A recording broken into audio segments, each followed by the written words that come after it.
Hi, this is the more in-depth video of my project.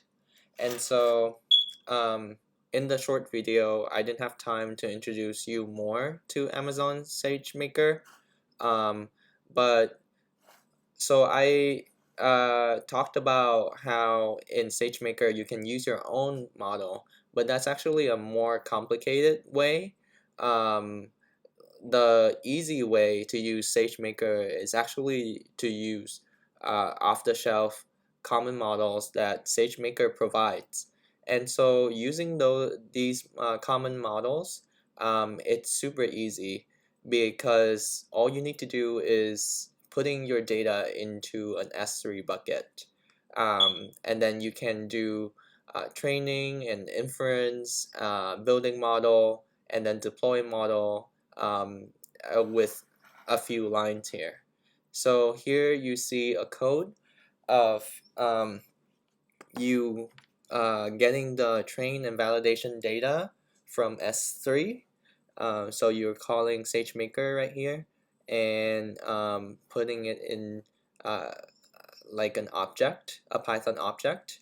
And then also from SageMaker, you can import this function getImageURI so that you can pull the Docker image of the algorithm that you want. You have a small selection of algorithms. Here we're pulling in XGBoost, a very popular algorithm, into this variable container. And then configuring resources for training is very simple. You can just specify the resources you need. So for example, how many instances you want and what kind of instance you want, and then the output path, um, where like the S3 bucket that you want to put the model into, and then you just train it.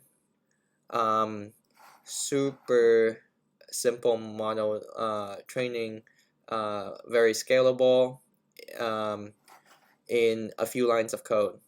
It gets trickier if you want to train with GPU and CPU and want to do different things on different instances, but that's kind of an advanced use case.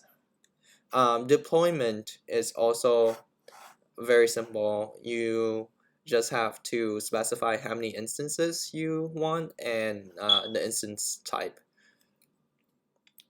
So SageMaker will help you um, scale training and inference stuff so that you can train on big data sets, and also you can have an endpoint that is fault tolerant so that if multiple people users are pinging the endpoint asking for a prediction, then your system doesn't crash because you have horizontal and vertical scaling. Yes.